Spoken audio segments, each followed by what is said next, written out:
제가 이렇게 글을 쓰는 이유는 몇 년 전 겪은 아주 충격적인 이야기들을 말씀드리려고인데요. 나름대로 긍정적으로 재미있게 산다고 살았던 저의 인생에 이렇게까지 힘든 일을 겪을 줄은 상상도 못했어요. 도대체 제게 무슨 죄가 있다고 이런 시련을 줄까 하는 마음에 나쁜 생각까지도 해보았지만 돌아가신 친정엄마를 생각하며 꾹 참고 또 참으며 지금까지 잘 버텨내고 있습니다. 그럼 지금부터 그 이야기를 시작해 보도록 할게요. 저는 몇 년 전 아주 가난하고 힘든 삶을 살았던 한 남자를 만났었습니다. 그 남자는 고아 출신으로 세차장에서 일을 했고 저녁에는 족발집에 배달일까지 하며 열심히 삶을 살던 사람이었어요. 제 차를 그 남자가 세차를 해주면서 만나게 되었는데 아마 그건 역시 모두가 계획되어 있었던 모양입니다. 저는 대학교에 다닐 때부터 자동차를 가지고 다니며 부유하게 살았었어요. 워낙에 아버지 사업이 잘 되셨고 아버지는 물려받은 유산도 있으신 상태라 어린 시절부터 도우미 이모님이 계시는 2층 집에서 지냈어요. 부모님은 아이가 생기지 않아서 오랫동안 기다린 후 어렵게 저를 가지셨고 외동딸로 키우시며 세상 부럽지 않을 만큼 모든 것을 다 베풀어 주셨습니다. 그러다가 제가 대학교에 다닐 때 아버지가 갑작스러운 심장마비로 돌아가시게 되었고 그때부터는 엄마와 단 둘이 살게 되었죠. 워낙에 아버지가 갖고 계셨던 것이 있었기에 집안의 경제적인 부분에 대해서는 걱정할 것은 하나도 없었어요. 건물도 있었고 아버지 사업체도 잘 되고 계신 상태였었기에 엄마가 대리 사장님을 고용하셔서 사업을 운영하셨거든요. 저는 그런 집안의 외동딸로 자라면서 정말 인상 쓸 일 하나 없이 평온하게 커갔습니다. 그 대신 사회 경험도 없었고 사람을 보는 안목은 더더욱 없었던 것 같아요. 무엇이든 힘든 일은 다 엄마가 알아서 해주셨었으니까요. 대학교에 다닐 때에도 남자친구 하나 사귀어 본 적 없고 친구들 모두 하는 알바 한 번을 해본 적도 없었어요. 편안하게 자동차를 끌고 학교에 다니면서 졸업장을 땄죠. 그렇다고 딱히 제가 욕심이 많아서 공부를 열심히 하거나 하고 싶은 꿈이 있다거나 하지도 않았습니다. 그냥 너무나 평범하게 영문학과에 나왔고 집에서 영어로 된 책을 읽고 자막 없는 미드를 보는 것을 취미로 삼으며 지냈던 것 같아요. 가끔 운동을 다니면서 친한 몇몇 친구들을 만나 수다를 떨고 백화점 쇼핑도 갔던 것이 저의 유일한 바깥 외출이었죠. 한창 요가 열풍이 불어서 고급 요가 센터에 다녔던 적이 있었는데 사실 1년치 연애연권을 끊어놓고 딱 3개월 정도 다녔나 그랬던 기억이 있네요. 그러다가 만나게 된 남자가 제가 말씀드린 이 남자예요. 20대 중반을 막 넘어서는 때에 제가 다니던 세차장에 새로운 직원이 왔었는데 정말 제 차를 최선을 다해서 세차를 해주었는데 그 모습이 너무 좋아 보이더라고요. 그리고 그곳에 단골 손님이 제게 유난히도 친절하게 다가왔습니다. 안녕하세요 손님, 또 오셨군요. 근데 오늘은 조금 피곤해 보이시네요. 이거 한 잔 드세요. 어머, 이게 뭐예요? 이거 비타민 음료인데 드시면 좀 기분이 좋아지실 거예요. 이런 건 제가 드려야 하는 건데 매번 올 때마다 얻어먹게 되네요. 너무 감사해요. 항상 제 차를 너무나도 깨끗하게 해주셔서 다른 곳은 갈 수가 없을 정도예요. 그 정도예요? 감사해요 손님. 앞으로도 계속해서 찾아와 주세요. 이런 음료수는 얼마든지 드릴 수 있습니다. 그리고 한 가지 비밀을 말씀드리자면 저도 사람 가려요. 제가 해주고 싶은 사람한테만 잘해주는 겁니다. 어머나 정말요? 그럼 더더욱 감사해야 할 것 같은데요? 저를 그렇게 봐주시다니 진짜 너무나 감사합니다. 제게 너무 친절하던 그 남자에게 고마워서라도 저는 세차를 할 때가 되면 무조건 그곳에 갔었어요. 아직 할 때가 되지도 않았는데도 서둘러서 세차를 할 정도로 어느샌가 저는 묘한 중독 같은 것에 빠지기도 했답니다. 특별히 남자에 대한 관심이 있어서라기보다는 그래도 누군가가 저를 그렇게 봐주고 있다는 것에 기분이 좋더라고요. 한두 번도 아니고 갈 때마다 저를 그렇게 반겨주면서 듣기 좋은 말을 해주니 사람이라면 누구나 기분이 좋을 거예요. 물론 그 전에도 저를 좋아하는 사람은 있었어요. 좋은 직장을 다니던 잘 사는 남자도 있었고 대학교 때 학회장을 하고 있는 선배도 있었죠. 하지만 저는 왠지 그런 남자들에게 별로 호감이 가지는 않더군요. 좋은 옷에 좋은 자동차, 그리고 말끝마다 명품하는 속물들 같이 느껴졌거든요. 환경이 아무리 중요하다고는 해도 그걸 일부러 티를 내는 사람들이 저는 정말 싫었었어요. 그런 남자들만 주변에 있다 보니 연애를 해야겠다는 생각은 하지 않았던 것 같아요. 하지만 이 남자는 달랐어요. 머리부터 발끝까지 너무나 소소한 차림새였고 소박하면서도 생활력이 강한 그런 분위기였답니다. 진짜 저는 그때 그 남자에게 호기심 같은 감정을 가지고 있었던 것 같네요. 하루에도 몇 번씩 그 사람의 얼굴과 말투가 떠올랐고 왠지 모르게 웃음도 나왔죠. 세상에나. 지금 생각하면 세차장 직원을 생각하고 있던 제 자신이 정말 한심하네요. 좋은 사람 다 나르고 왜 그런 사람에게 제가 관심을 갖게 된 건지 지금 생각해도 이해가 되지 않지만 사람의 마음은 자신이 생각한 것처럼 그렇게 되지는 않는 것이더군요. 그렇게 꽤 오랜 기간 고정적으로 세차를 맡기고 나서 저는 그 사람에게 작은 선물을 하나 해주었어요. 항상 손에 물을 적시고 있는 것 같아서 백화점에 들른 김에 작은 핸드크림을 장만했죠. 그게 그렇게 비싸고 좋은 건 아니었지만 그래도 제 마음에 감동한 그 남자는 그날 세차비를 받지 않고 공짜로 세차를 해주었고 그걸 계기로 저희는 연락처까지 주고받는 사이가 되었습니다. 그 남자는 눈빛부터가 아주 많이 세 보였고 뭔가 이 세상의 모든 아픔과 슬픔을 다 아는 듯한 표정, 그리고 세상 어떤 풍파에도 흔들리지 않은 듯한 강인한 면모를 가지고 있었습니다. 제가 워낙 사회 경험도 없고 무슨 일이든 끈기가 없이 생활하다 보니 그런 사람에게 관심이 가게 되었었나 봐요. 그리고 얼마 후 그 남자가 제 자동차 바퀴에 펑크가 나 있다면서 세차가 끝나고 직접 타이어를 갈아주면서 저녁을 함께 먹는 시간을 갖게 되었어요. 오늘 정말 감사해요. 저는 타이어 펑크 난 줄도 모르고 그냥 가려고 했는데. 그러게요. 아마 가다가 바람이 많이 빠지셨을 거예요. 퇴근 시간이고 차도 막히면 갑자기 타이어 때문에 난감한 일이 생기셨겠죠? 와, 생각해보니 진짜 아찔하네요. 달리다가 갑자기 그러면 진짜... 오늘 너무 감사한 마음으로 제가 저녁은 살게요. 마음껏 드세요. 아, 그러려고 한 건 아닌데. 감사합니다. 잘 먹겠습니다. 근데 정말 미소 씨의 성함대로 웃는 미소가 아름다우세요. 네? 아, 그래요? 감사합니다.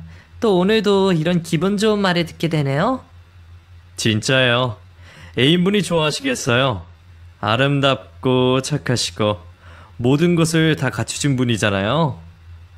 저 애인 없어요. 창피하지만 아직 한 번도 애인을 사귀어 본 적도 없답니다. 에이, 설마요. 이렇게 완벽하신 분이요?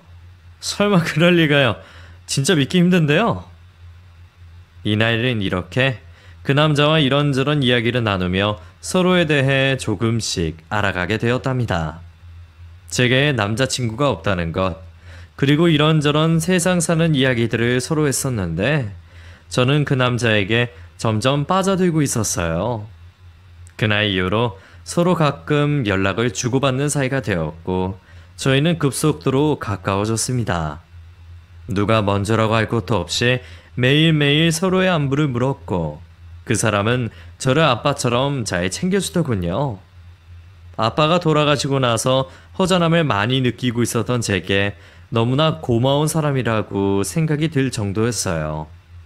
몇 번의 만남이 더해지고 그 사람에 대한 제 감정이 한창 커져나갈 때쯤 그 사람은 제게 자신의 출신에 대해서 이야기를 하며 제게 갑자기 헤어짐을 얘기하더라고요.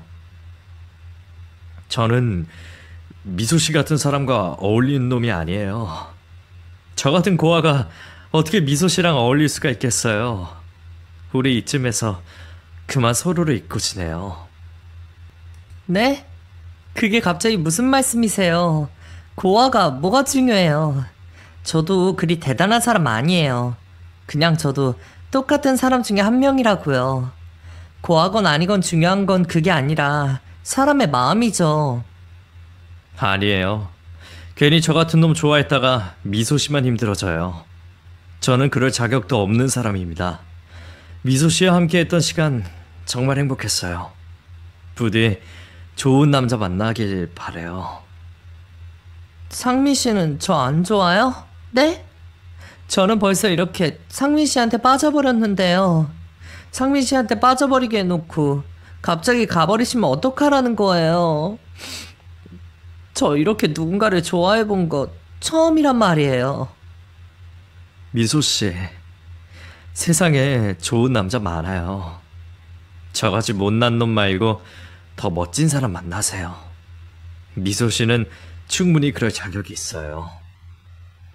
이미 그 사람에 대한 감정이 커진 저는 그만 눈물을 흘리며 그 사람을 간절하게 원하게 되었고, 그날 저희는 하룻밤을 같이 보내게 되었습니다. 사람은 참 간사한 것 같아요. 갑자기 안 된다고 하니 그 사람을 더더욱 갖고 싶어지는 거 있죠? 그날 저는 한 마리의 어린 강아지처럼 낑낑대며 그 사람에게 가지 말라고 애원할 정도였답니다. 그렇게 그 사람과 저는 연인 사이가 되었어요. 엄마가 아시면 정말 날벼락을 맞을지는 모르겠지만 그래도 그 사람이 저는 너무나 좋았죠. 제가 세상을 살면서 알고 지낸 남자들하고는 차원이 틀린 강함을 지닌 사람이었는데 왠지 이 사람 곁에 있으면 세상 모든 일을 다 헤쳐나갈 수 있는 든든함이 있어서 너무 든든했어요. 사랑은 눈에 콩깍지가 쓰이는 것이라고 하잖아요. 콩깍지가 단단히 쓰여 그 남자 외에는 아무것도 보이지 않았답니다. 연애를 시작하고 몇 달이 지나서 엄마는 자연스럽게 저의 연애 사실을 알게 되었어요. 허구한 날 저녁을 먹고 들어오고 핸드폰을 만지작거리고 있으니 뭔가가 있어도 당연히 있다고 생각이 드신 거죠. 그리고 저희 엄마가 엄청나게 눈치가 빠르신 분이에요. 아빠 돌아가시고 회사의 안 좋은 분위기를 딱 눈치채고 자를 사람은 자르고 자기 사람은 철저하게 관리하시면서 저희 집안을 얕잡아 보지 않도록 철두철미하게 관리하셨거든요. 그런 엄마가 어느 날 제게 물으셨습니다. 우리 딸, 요즘 무슨 일이 있어? 좋은 일 있는 거지? 누구야? 어떤 놈이길래 우리 딸의 혼을 쏙 빼놨어? 엄마, 어떻게 알았어? 엄마가 왜 모르겠어. 엄마는 네 머리 꼭대기에 앉아있는 거 모르니? 누군지 얘기해봐. 우리 딸이 태어나서 제일 좋아하게 된 그 남자가 누군지? 아, 그냥 열심히 일하는 사람이에요. 명예나 집안은 부족하지만 그래도 자기 일에 있어서 최선을 다하는 사람이요. 그런 사람이야, 엄마. 그냥 여기까지만. 어? 아니, 그럼 학교는? 직업이 뭔데? 부모님은 뭐 하시고? 어디서 만난 건데? 너 엄마한테 이렇게 말 안 하고 그럴래? 엄마한테 비밀로 할 거야? 아니, 그게 아니라 엄마, 나중에 내가 다 얘기해 줄게. 내가 진짜 다 얘기해 줄게. 조금만 시간을 줘요. 엄마도 그 사람 보면 좋아하시게 될 거야. 미리 조건만 듣지 말고 사람을 보고 판단해 줘요, 엄마. 남친에 대해서 말씀드리면 당연히 싫어하고 반대하실 걸 알고 있기에 저는 나중에 말씀드린다는 말로 남친의 얘기를 미뤘습니다. 엄마는 궁금하시다며 계속해서 물으셨지만 저는 끝까지 말씀드리지 않았어요. 솔직히 하나밖에 없는 딸이 고아 출신의 세차장 직원과 연애를 한다고 하면 어느 엄마가 좋아하겠어요? 제 딸이라도 아마 반대했을 거예요. 더군다나 저희 엄마는 제가 굳이 사회에 나가 험한 일을 당하며 일을 하는 것도 별로 바라지 않으신 분이었거든요. 그냥 돈 걱정하지 말고 하고 싶은 거 하면서 슬슬 인생을 즐기다가 조건 좋은 남자를 만나 결혼하시길 바라신 분이에요. 그렇게 저를 키우시는 게 인생 목표이셨고요. 그러니 저는 더더욱 그 남자에 대해서 말을 할 수가 없었죠. 엄마에게 비밀로 하고 저의 연애는 불이 탈 정도로 너무나 뜨거웠어요. 늦게 배운 도둑질이 무섭다는 말이 정말 이럴 때 하는 말이었을 겁니다. 저는 정말 미친 듯이 그 사람을 사랑했고 그 사람이 하는 모든 말을 다 믿고 따랐어요. 정말 바보같이 그 사람이 가끔 이상한 면을 보일 때에도 의심조차 하지 않았습니다. 예를 들면 갑자기 데이트를 하다가 전화가 오면 자리를 피해서 받은 후 급한 일이 있다고 들어간다던가, 유난히도 어떤 아이를 잘 챙겨주는 모습에 제 기분이 안 좋았던 적도 있었어요. 하지만 그런 저런 것도 모두 다 저는 용서가 될 만큼 그 남자를 좋아했습니다. 남친에게는 아주 많이 아끼던 동생이 있었어요. 같은 고아원에서 자란 여자 동생이었는데 그 동생이 사정상 남편도 없이 홀로 아이를 키우고 있어서 많이 도와주어야 한다고 하더라고요. 친남매보다도 더 돈독한 사이라고 하니 저는 그 말을 믿을 수밖에 없었죠. 저게 오늘은 내가 급한 일이 있어서 먼저 들어가 봐야 할 것 같은데 어쩌지? 이렇게 갑자기? 어디 가는데? 오빠 급한 일 있어? 혹시 또 그 애 때문이야? 그게 애가 좀 아프다고 해서 내가 병원에 데려다 줘야 할 것 같아. 오빠 애도 아닌데 맨날 이렇게 모든 순간에 함께 할 순 없어. 오빠한테는 내가 그 애보다 안 소중해? 어? 오빠가 많이 아끼는 건 알겠지만 그래도 번번이 이러면 내가 속상하잖아. 그래 알아. 오빠는 세상에서 우리 미소가 가장 중요해. 하지만 그의 사정이 워낙 딱하니까 도와주는 것 뿐이야. 내가 이렇게 잘 도와주면 나중에 우리도 아이 낳았을 때 그 복을 받는 거라고 하잖아. 오늘은 나도 오빠랑 같이 있고 싶단 말이야. 그럼 나도 따라갈래. 어차피 병원에 데려다 주기만 할 거잖아. 어? 같이? 그래, 같이. 몇 번 내가 양보했지만 오늘은 나도 양보 못해. 나도 같이 갈 거야. 저는 그렇게 남친을 따라갔습니다. 남친은 몹시 당황했지만 저는 그날따라 남친에게 단 한 발자국도 떨어지고 싶지 않았거든요. 결국 어떤 낡은 다세대 주택 쪽문 앞에 차를 세웠고 잠시 후 남친은 아이와 아이 엄마와 함께 차에 올라탔습니다. 그렇게 아끼던 고아원 동생이라고 하니 왠지 저도 낯이 익은 것 같은 느낌이 들더라고요. 안녕하세요. 아기가 많이 아픈가 봐요. 네, 안녕하세요. 여기까지는 어떻게... 오빠랑 데이트하고 있다가 아이가 아프다기에 제가 양보했죠. 근데 저희 어디서 만난 적 있나요? 정말 낯이 익어서요. 어디서 뵌 것 같은데? 제가 워낙에 그런 말을 많이 들어요. 저희가 어디서 봤겠어요? 마주칠 곳이 없는 것 같은데요? 어디서 꼭 뵌 것 같은데? 이상하다? 혹시 뭐 운동 다니신 거 없으세요? 저 요가 좀 다녔었는데 거기서 봤나? 네? 요가라뇨? 저는 그런 운동 배울 처지도 아니에요. 착각하신 것 같아요? 분명히 어디서 낯이 익은 듯한 얼굴의 그 여동생이라는 사람은 왠지 저를 자꾸 피하는 것 같았습니다. 아니라고 하니 더 이상 물어볼 수도 없었지만 왠지 저는 그 사람을 어디서 본 것 같았죠. 제가 다른 건 몰라도 사람은 잘 기억하는 편이거든요. 어쨌든 그 여자와는 어떤 연결고리도 찾지 못한 상태로 그날은 마무리가 되었습니다. 찜찜한 기분이 들기도 했지만 그래도 그 여자가 저의 사랑에 방해가 될 정도는 아니었죠. 남친 역시 친남매처럼 자란 사이니까 신경 쓸 것 없다고 안심을 시켜주기도 했고요. 저의 불타는 사랑이 계속되면서 저는 어느새 이 사람에게 온 정신이 팔릴 지경이 되었어요. 연애를 시작하고 1년 정도밖에 되지 않았던 어느 날, 저는 이 남자와 함께하고 싶다는 생각에 결혼을 얘기했고, 그런 용기가 어디서 나왔는지 대뜸 엄마에게까지 결혼 얘기를 하게 되었습니다. 엄마는 제가 그 남자에 대해서 얘기를 꺼내자마자 노발대발 난리가 나셨어요. 미소야, 우리 딸 지금 무슨 소리 하는 거니? 뭐 고아? 세차장 직원?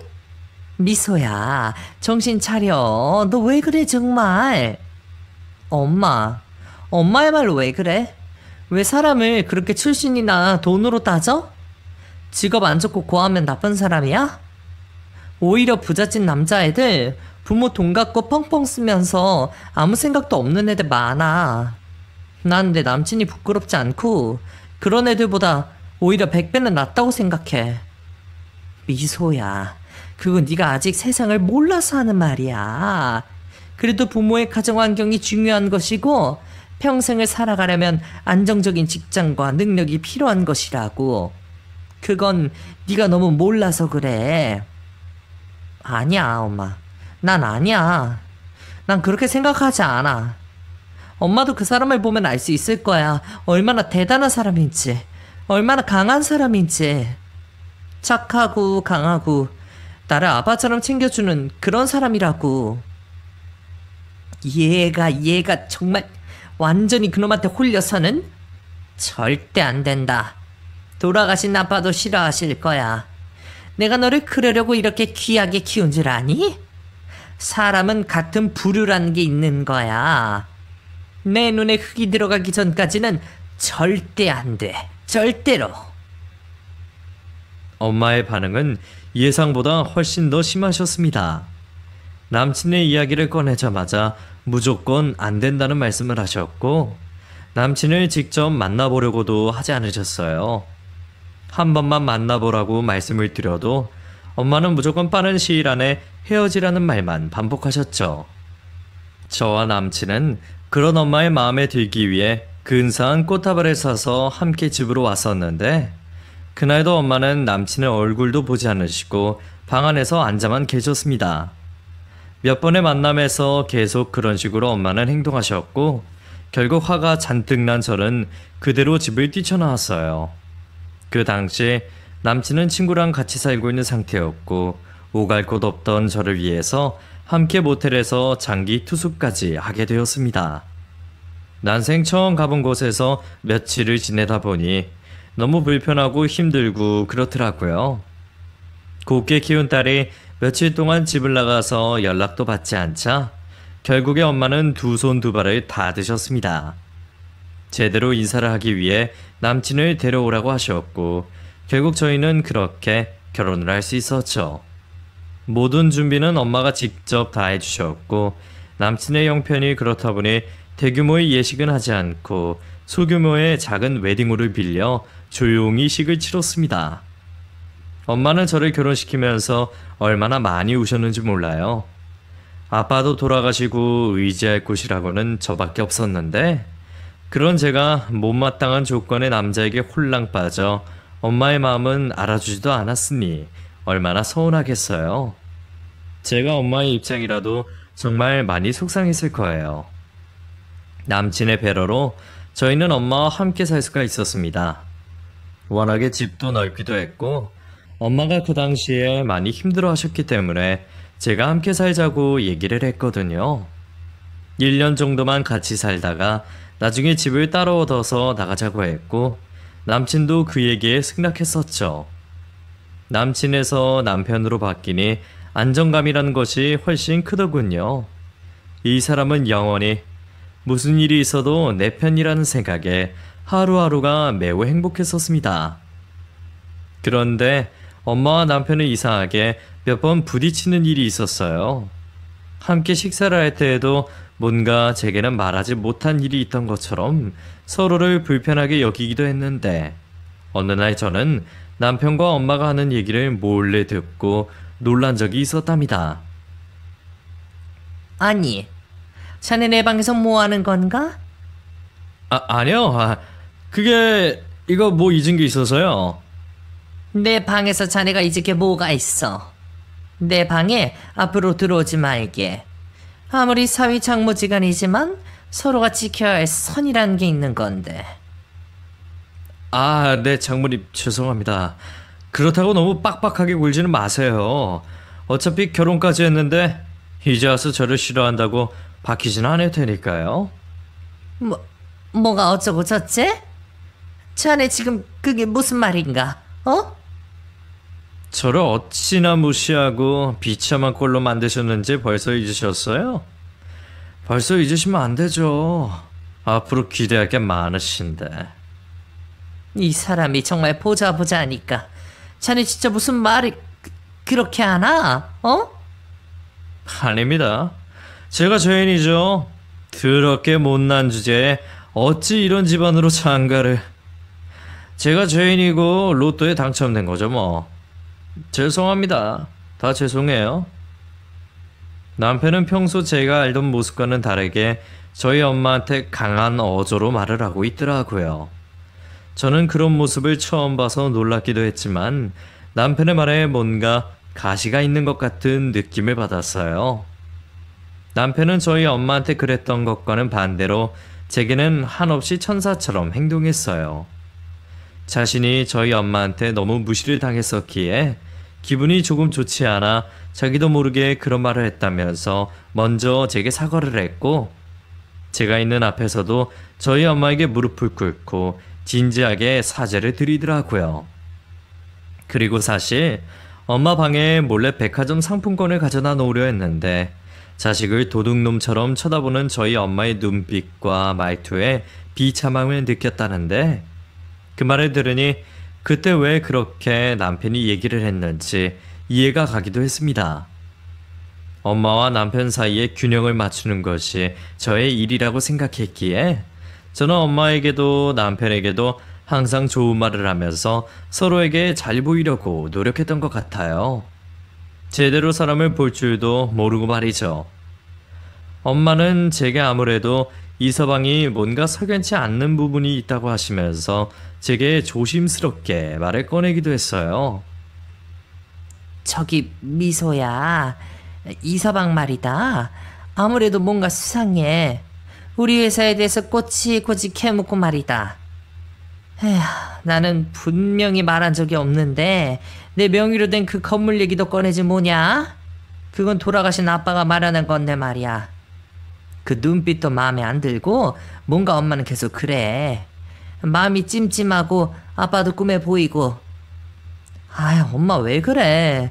아직도 이서방이 마음에 안 들어? 그러지 마, 엄마. 아빠가 이제 그만 이서방 좀 예뻐해 주라고 꿈에 나오신 걸 거야. 엄마가 그런 눈으로 자꾸 의심하고 쳐다보고 하니까 더 그런 거야. 제발 엄마, 하나밖에 없는 딸이 그렇게 사랑하는 사람이라는데 예쁘게 좀 봐줘라, 어?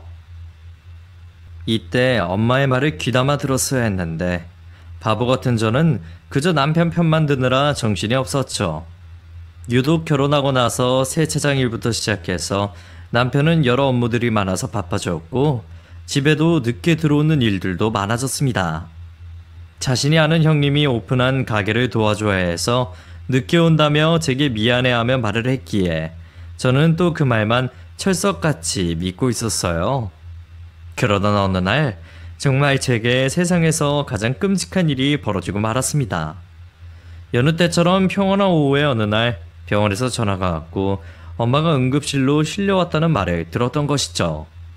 너무 놀라 제대로 운전대도 잡지 못한 상태로 울면서 남편에게 전화를 걸었고 그 즉시 남편이 달려와 함께 병원으로 갔는데 엄마는 너무나 끔찍한 교통사고를 당하셔서 그만 그 자리에서 세상을 떠나고 말았다는 말을 들었습니다.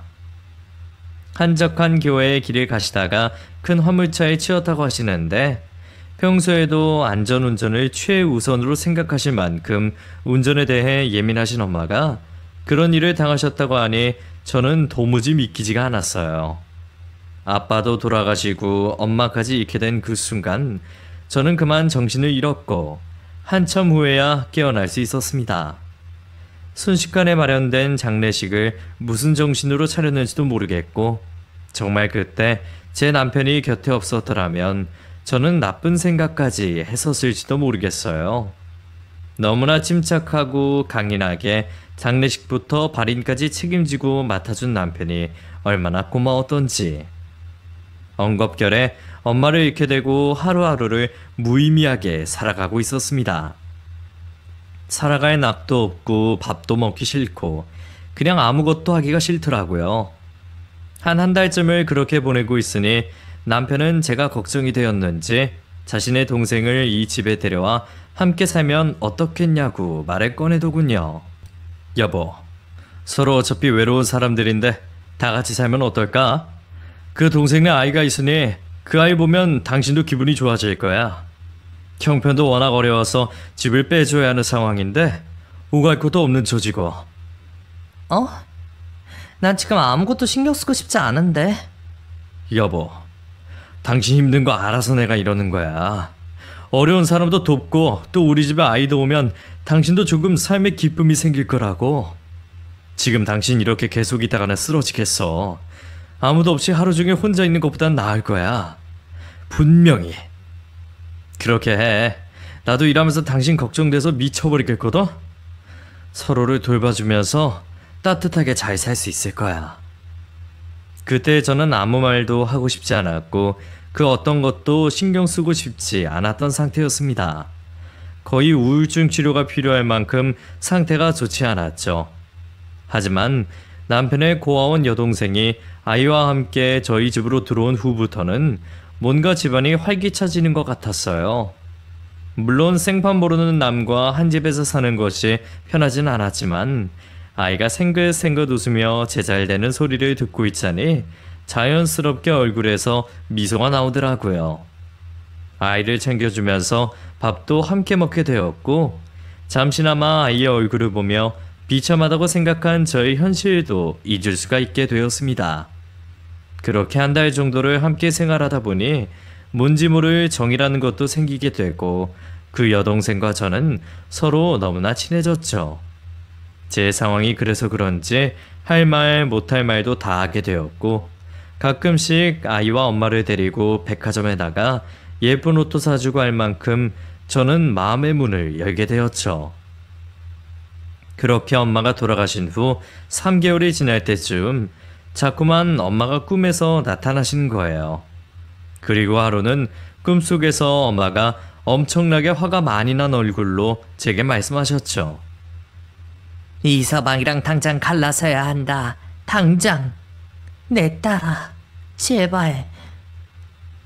너무나 선명한 꿈 때문에 놀라서 잠에서 벌떡 깨어버렸는데 제 옆에 남편이 없었습니다. 마치 현실인 것처럼 너무 선명했었기에 놀라서 물을 한 잔 마시러 밖으로 나와서 남편을 찾았어요. 마침 밖에는 천둥번개와 함께 많은 비가 쏟아져 내리고 있었고 여동생의 방 쪽에서 희미한 불빛이 나오는 것 같았습니다. 저는 저도 모르게 살금살금 그쪽 방문을 향해 걸어갔고 그곳에서 남편과 그 여동생이 나누는 대화 소리를 듣게 되었죠. 아, 진짜 그러니까 언제까지 이꼴로 있어야 되는 거냐고. 나 당신 전현이랑 같이 있는 걸 도저히 못 보겠어. 역겹고 토 나와. 야, 너 정신 똑바로 차려. 지금 그게 문제야? 얼른 서류랑 정리가 돼야 될 거 아니야. 괜히 어떤 소리 하다가는 다 끝장난다고 알아? 잠자코 있어. 그러니까 내가 이렇게 밤마다 오잖아. 들키면 모두 다 산산조각이라고. 짜증나는 걸 어떡해. 코앞에 마누라랑 애 놔두고 딴 년이랑 놀아나는 남편을 보면 어떻게 짜증이 안 나냐? 그나저나 당신 마무리는 깔끔하게 된 거지? 경찰에서 의심 안 하겠지? 그 아줌마 죽은 거 말이야. 그거 혹시 증거라도 남긴 건 아니지? 걱정 마. 내가 무슨 바보 멍충이냐? 깔끔하게 다 했으니까 걱정 말라고. 이제 회사랑 집, 건물만 정리하면 끝나. 전에는 아무것도 모르는 바보니까 내가 하자는 대로 다 할 거란 말이야. 내가 슬슬 얘기 꺼내고 있으니까 조금만 잠자코 기다려. 다 해결되는 대로 우리 해외 나가서 편하게 가정 부수면서 살자고. 남편과 여동생의 충격적인 말을 듣고 너무 놀라 저는 얼른 제 방으로 들어갔습니다. 너무 당황스럽고 눈물이 다 나와서 어떻게 해야 될지도 모르겠더라고요. 입을 틀어막고 눈물을 참으며 이불을 뒤집어 쓰고 자는 척을 하고 있었고, 잠시 후 남편이 아무렇지 않게 제 방으로 와서 옆자리에 눕더니 그새 코를 골고 잠이 들더군요. 저는 그때 사시나무 떨듯이 벌벌 떨리는 몸을 겨우 진정시키며 어떻게 해야 할지에 대해서 생각을 하고 또 했어요. 밤새도록 그 생각뿐이었습니다. 여기에 이렇게 있다가는 무슨 일을 당할지도 모르겠다는 생각이 들었고, 누군가에게 얼른 도움을 요청해야겠다고 느꼈죠. 다음날 몸이 안 좋다고 하고 이불을 뒤집어 쓰고 있는 사이에 남편이 출근을 하게 되었고, 저는 부랴부랴 회사에서 거의 실무를 다 보고 계시는 부장님께 전화를 걸었습니다. 그분은 저희 아버지와 엄마와도 막역한 사이로 지내신 분이라서 제게는 거의 가족같이 여겨지셨거든요. 지금 제가 도움을 요청할 곳이라고는 그분밖에는 없었습니다. 저기 삼촌 저 좀 도와주세요. 저 좀요. 지금 제가 제 남편이 삼촌 저 너무 무서워요. 미소야, 왜 그래? 무슨 일이야? 어? 도대체 무슨 일이길래? 똑바로 천천히 말 좀 해봐. 저기 이서방이 그놈이 말이에요 삼촌. 아무래도 이상해요. 엄마 사고도 그렇고 저희 집 회사랑 건물이랑 이런 거 노리고 있는 것 같아요. 저 좀 도와주세요 제발요. 미서방 안 그래도 요즘 회사에 부쩍 찾아와서 나한테 이거저거 물어보고 다니는데 왜 무슨 소리니? 일단 내가 그 근처로 가봐. 지금 어디 있어? 다행히 집 근처로 오셨고 저는 그분의 차를 타고 이런저런 이야기를 해드리며 마음을 진정했습니다. 법대를 나오신 분이시기 때문에 이런저런 일들에 대해서 너무나도 잘 알고 계셨고 경찰 쪽에도 아시는 분이 계시다고 하시더라고요. 제게는 절대로 아무 말도 하지 말고 잠시만 기다리라고 했고 확실하게 알아본 후에 함께 행동을 하자고 하셨습니다. 며칠 후 정말 여러가지 정황 증거들이 나왔고 저희 집에서 살고 있는 남편의 고아원 여동생의 통장에서 이상한 목돈이 오간 내역이 찍혀 있었죠. 그리고 여동생의 아이와 남편의 유전자 검사도 몰래 진행했었는데 그건 역시 친자 관계라고 나왔습니다. 저는 더 이상 참을 수가 없이 폭발해버렸고 회사의 부장님을 집으로 불렀어요. 그리고 퇴근한 남편의 얼굴에 뺨을 2대 날려주었죠. 이런 쓰레기 같은 놈. 넌 이제 끝났어. 여보, 왜 이래? 갑자기 왜 이러는 거야? 정신 나갔어? 나 당신 남편이라고. 정신이 나간 게 아니라 이제서야 돌아왔다 이 쓰레기야. 네가 감히 우리 엄마를 그렇게 해? 마누라의 애까지 딸린 놈이 나를 속이고 결혼해서 이 집에까지 들여? 너 사람 맞니? 사람 맞아? 이 쓰레기 같은 놈아, 당장 나가. 이 집에서 당장 나가라고. 넌 이혼이야, 이혼. 아이 진짜 인연이 미쳤나. 에이 누나, 남자 한 번 못 사귀고 빌빌대려면 구제해서 남자 맛 좀 보게 해줬더니 이제 와서 뭐가 어쩌고 저쩌지? 참, 멍청한 년이 이제 와서 뭘 좀 알았나 보지? 야, 내가 그렇게 호락호락해 보이냐? 이혼 같은 소리하고 자빠졌네. 난 절대 이혼 못해. 난 평생 이 집에서 살 거라고. 뭐야? 아니, 네가 어떻게 나한테... 쓸데없는 소리 집어치우고 본론만 말할게. 난 너랑 이혼할 생각이 없어요. 이 좋은 집과 재산이 있는데 내가 미쳤냐? 애초에 너 같은 년한테 마음이 있던 게 아니고 이 배경들이 좋았던 거라고. 덕분에 내 아이도 다 누릴 수 있게 됐고 가식 같은 장모 없어지니 얼마나 편해. 온 세상에 내 건데. 어머, 당신 정말 인간도 아니구나. 사람의 탈을 쓰고 어떻게 이럴 수가... 너무나 당당하게 나오는 남편의 태도에 저는 정말 할 말을 잃을 정도였습니다. 그러더니 옆에서 보고 있던 남편의 여동생이란 년의 남편이 말을 거들어 제게 말을 거들거든요. 내가 요가원에서 잘 골랐지 뭐. 거기서도 아주 멍청하게 있더라고. 사람 구분할지도 모르면서 돈만 있으면 지가 엄청 똑똑하고 잘 나가는 줄 알고. 야, 이제 나 기억나냐? 우리 요가원에서 봤잖아. 그 비싼데 내가 돈 내느라 얼마나 힘들었는 줄 알아? 근데 뭐 이제 본전 뽑았으니 괜찮아? 그래, 너 그때 거기서 봤었는데. 그럼 처음부터 아예 계획적으로 나를... 그걸 이제야 알다니 진짜 멍청하군. 역시 돈 많은 애들은 어디 하나가 부족하다니까? 세상은 참 공평해. 저는 그 자리에서 털썩 주저하고 말았습니다. 처음부터 저를 작정하고 만나서 이렇게까지 만든 그놈들의 얼굴을 보니 정말 미쳐버릴 것 같더라고요. 그 둘은 고아원에서 나와서 함께 동거하며 아이를 낳았고 늘 경제적인 부분 때문에 힘들어하다가 미끼를 물색했던 모양이었습니다. 그래서 일부러 형편에 맞지도 않는 고급 요가원에 다니며 사람들을 살펴보다가 운이 나쁘게도 제가 걸려들었던 것이죠. 바보같이 그것도 모르고 있었다니 저는 세상 한심한 여자였네요. 이제 와서 퍼즐을 맞춰보니 요가원에서 남편의 여동생을 만난 적이 있었고 그 후로 제가 자주 다니던 세차장에 남편이 직원으로 새로 왔으니 저에 대해서 이미 다 파악하고 있었던 것이죠. 제가 반 정신이 나가 있는 사이 부장님은 집으로 경찰을 부르셨고 경찰은 그들을 데리고 가서 저희 엄마의 사고에 대한 용의자로 데려간다고 하시더군요. 이거 뭐야? 경찰? 니들이 갑자기 왜 난리야? 나 깨끗한 사람이라고.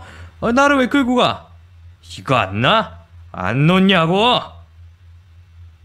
도대체 뭐가 어떻게 돌아가고 있는지 정신이 하나도 없었고 아직도 엄마가 돌아가신 충격에서도 벗어나지 못한 저는 또 한 번 그 자리에서 쓰러져 정신을 잃고 말았어요. 아마 그때 그 자리에 부장님이 계시지 않았다면 저는 어떻게 되었을지도 모르겠습니다. 나쁜 말로 하자면 이 나쁜 년놈들한테 무슨 짓을 당했을지도 모르는 일이에요. 정말 사람이 얼마나 무섭던지 제가 알던 사람이 아닌 것 같았습니다. 잠시 후 저는 병원에서 눈이 터졌고 수액을 맞고 있더군요. 눈을 뜨자마자 엄마가 떠올라 주체할 수 없는 눈물이 줄줄 흘렀어요. 엄마 미안해. 우리 엄마 어떡해. 엄마. 그만 울어 미소야. 그러다가 또 쓰러져. 엄마 다 알고 계실 거야. 그만 진정해. 저 이대로는 못 살아요. 우리 엄마한테 제가 어떤 딸인데요. 저는 정말 죽어도 싸요. 저 같은 애는 살 자격도 없어요. 우리 엄마를 제가 그런 거예요. 제가 그런 거라고요. 아니야, 그러지 마. 자책하지 마. 나쁜 놈이 마음 먹고 그러는데 그걸 어떻게 막을 수가 있겠어. 네 잘못이 아니야. 그러니까 그러지 마. 어? 저는 잠시 후 수액을 다 맞은 후 부장님과 함께 병원에서 나와 경찰서로 향했고 그들은 엄마의 사고와 관련된 증거로 인해 완전히 빼도 박도 못하는 상황에 처해졌더군요. 이미 트럭을 운전했던 운전기사가 와서 증언을 한 상태였고 그들은 영락없는 용의자로 갇히게 되었습니다. 애초에 남편과 엄마를 죽게 한 화물차 운전기사와 같은 고아원에서 자란 전적이 있었고 통장으로 목돈을 주고받은 증거까지도 나왔기 때문에 발뺌을 할 수가 없었죠.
그리고 엄마가 갖고 있던 건물을 자기 명의로 돌리려고 준비 중인 것도 발견이 되었고, 돌아가신 엄마의 인감을 미리 떼어놓는 치밀함도 보였습니다. 그런 조사가 거의 마무리되어 갈 즈음 저는 우연히 엄마의 유품을 다시 한번 살피게 되었고, 엄마의 일기장 맨 뒤편에서 그동안 찾지 못한 것도 발견하게 되었어요. 그곳에는 저의 어린 시절 사진이 한 장 같이 있었는데, 그 사진 한 장과 함께 이렇게 쓰여 있었습니다. 아무래도 이 서방이 이상하다. 이쯤에서 정리를 해주는 것이 내 딸을 위해 내가 할 수 있는 최선의 길인 것 같다. 내 차 타이어를 일부러 펑크내고 내 방에서 몰래 훔치려던 등기 권리증과 내 인감 도장. 도대체 그놈은 어떤 사람인 걸까? 내 목숨보다 더 소중한 내 딸을 지키기 위해서 나는 내일 그놈을 내쫓으란다. 엄마는 이미 남편에 대해 다 알고 계셨던 것 같아요. 그 일기장을 붙잡고 저는 한없이 목 놓아 울었습니다. 엄마 미안해. 엄마. 모든 사건이 조사가 완료되고 그 나쁜 놈들은 징역형을 살게 되었죠. 저희 엄마가 하나밖에 없는 딸을 살리려고 제 꿈속에 나와 말씀해주지 않았더라면 어떻게 되었을까요? 저는 아마 아무것도 모른 채 바보같이 그 집안에서 함께 살며 모든 것을 다 빼앗긴 채 쫓겨나게 되었겠죠. 저는 그 사건 이후로 강해지기로 결심했습니다. 한때는 나쁜 생각을 한 적도 있었지만 이 모습은 부모님이 바라는 모습이 아닐 것이라는 생각이 들었어요. 제가 열심히 강하게 사는 모습이 진정으로 엄마 아버지가 원하는 모습이 되니까요. 아버지와 엄마가 이렇게 놓은 회사를 지키고 싶었고, 제 집도 재산도 모두 지키려면 제 자신이 강해져야만 한다는 것을 깨닫고, 그때부터 부장님의 뜻에 따라 회사에 출근을 해 말단 직원부터 시작했습니다.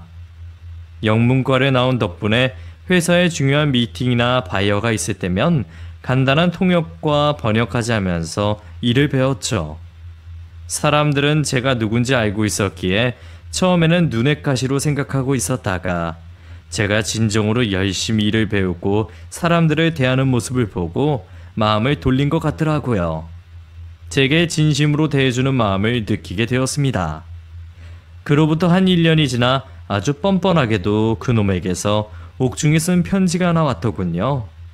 자기가 그동안 지은 죄를 반성하며 살고 있고 저와 다시 시작하고 싶다는 어이없는 말을 하더라고요. 정말 인간의 추악함의 끝은 어디인지 모르겠습니다. 세상 그렇게 악한 사람이 저와 함께 했었다는 사실에 저는 치가 떨렸어요. 그 후로 저는 오랫동안 살던 집을 처분하고 새로운 곳으로 이사를 했습니다. 회사와 가까운 아파트로 옮겼고 머지않아 같은 회사에 근무하는 남자친구도 사귀게 되었죠. 지금도 가끔 그놈과 함께했던 세월이 생각이 날 때가 있어요. 그럴 때면 분노와 슬픔이 찾아오는데 그 마음을 억누르기 위해 엄마와 아버지가 계시는 납골당으로 향한답니다. 그래도 부모님의 얼굴을 그렇게라도 뵙고 오면 마음이 조금은 진정이 되거든요. 제 사연 정말 기가 막히고 황당하죠? 저도 제가 그런 일을 당할 줄은 상상도 하지 못했는데 말이죠. 사람 일은 정말 아무도 모르는 겁니다. 여러분은 부디 저 같은 일을 당하지 않고 사시면 좋겠어요.